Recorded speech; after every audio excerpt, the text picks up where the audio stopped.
বাবির রুমের পাশ দিয়ে যাচ্ছিলাম, হঠাৎ করে বাবি ডাক দিল। আমি তখন বাবির রুমে গিয়ে বললাম, জি বাবি বলেন। বাবি বললেন, আমার একটা ফেসবুক আইডি খুলতে হবে, তোর ভাই ফেসবুক বুঝে না, তুই কি ফেসবুক আইডি খুলতে পারিস? তখন আমি বললাম, জি বাবি পারি। বাবি আমার হাতে ফোন দিয়ে ফেসবুক আইডি খুলে দিতে বলল। আমি তার ফোন দিয়ে আইডি খুলছিলাম, হঠাৎ করে মাথার মধ্যে শয়তানি বুদ্ধি বর করলো। তাই আমি বাবিকে বললাম, বাবি রেফারেন্স ছাড়া আইডি খোলা যাবে না। বাবি আমার মুখের দিকে তাকিয়ে বলল, রেফারেন্স আবার কি? আমি বললাম, রেফারেন্স হলো পরিচিত কারোর আইডির নাম দিতে হবে, যাতে আপনি কোনো অপকর্ম করলে আপনাকে সহজে খুঁজে পায়। তখন বাবি বলল, আমি অত সব বুঝি না, যেটা ভালো হয় ওইটাই কর। তখন আমি বললাম, ঠিক আছে, আমার রেফারেন্স দিয়ে দিলাম, পরে কোনো অঘটন ঘটাইয়েন না, তাহলে আমি বিপদে পড়ব। বাবির আইডির নাম দিলাম জয়ের বাবি। বাবিকে বোকা বানিয়ে আমার নাম দিয়ে আইডি খুলে দিলাম। মনে মনে পৈশাচিক হাসি দিলাম, নিজের নামটা প্রচার হোক। মনে মনে সেলিব্রিটি ভাব লাগছিল। আমি ছাড়া বাড়িতে মোবাইল সম্পর্কে তেমন বুঝতো না কেউ। একদিন বাবা বলল ফেসবুক আইডি খুলে দিতে। বাবাকেও বাবির মতো বুঝ দিয়ে বোকা বানিয়ে আইডি খুলে দিলাম। বাবার আইডির নাম দিলাম জয়ের বাবা। বাবা তখন ফেসবুকে আমার ফানি ফানি ভিডিও দেখে আর খিলখিল করে হাসে। বাবার হাসিতে মা প্রচন্ড বিরক্ত। মা আমাকে বলল, তোর বাবাকে কি যেন খুলে দিছিস, ফেসবুক নাকি কি যেন কয়, সেগুলো আমাকেও একটা খুলে দে। মাকেও আমার নাম দিয়ে আইডি খুলে দিলাম। মায়ের আইডির নাম দিলাম জয়ের মা। বাবার মতো মাও এখন ফেসবুকে ফানি ফানি ভিডিও দেখে আর হাসে। বাড়ির সবার আইডি আমার নাম দিয়ে খোলা। বেশ কিছুদিন কেটে গেল, বন্ধুদের সাথে আড্ডা দিচ্ছিলাম। হঠাৎ করে বাবা ফোন করে বাড়িতে আসতে বলল।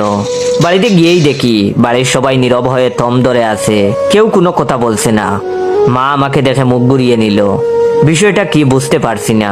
তখন বাবা আমাকে দেখে বলল, সি সি, তুই এমন কাজ করবি ভাবতেই পারি নাই, মান সম্মান সব শেষ করে দিলি, লোকের সামনে মুখ দেখাবো কি করে, সি সি। আমি তখন ঘটনা কি বুঝতে পারছি না। সবাই কি তাহলে জেনে গেছে যে তাদের বোকা বানিয়ে আমার নাম প্রচার করার জন্য আমার নাম দিয়ে তাদের আইডি খুলে দিছি? আমি তখন মিনমিন করে বললাম, বাবা ফেসবুক আইডিতে কি কোনো সমস্যা হয়েছে? তখন বাবা আমাকে ধমক দিয়ে বলল, আইডিতে সমস্যা হবে কেন? তখন আমি বললাম, তাইলে কি হয়েছে, সবাই আমার সাথে এমন করছো কেন? তখন বাবা বললেন, তুই জানোস না তুই কি করছস? সি সি। তখন আমি কিছুই বুঝতেছি না, ঘটনা কি? ওয়েট, ভিডিওটা শেষ করার আগে আমার রিয়েল পেজ ইওর জয়কে ফলো দিয়ে রাখবেন। আর হ্যাঁ, ভিডিওটা ভালো লাগলে অবশ্যই শেয়ার করবেন। ধন্যবাদ। সাজনি কি তাহলে বাবাকে সব বলে দিছে? গতকাল সাজনির সাথে ব্রেকআপ হয়েছে, কিন্তু সাজনি তো বাবাকে চিনে না, বলবে কি করে? তাইলে কি সাদিয়া কিছু বলছে? কিন্তু সাদিয়া তো কিছু বলার কথা নয়, ওর তো বিয়ে ঠিক। তাহলে কি পলি কিছু বললো? কিন্তু পলি তো এমন মেয়ে না।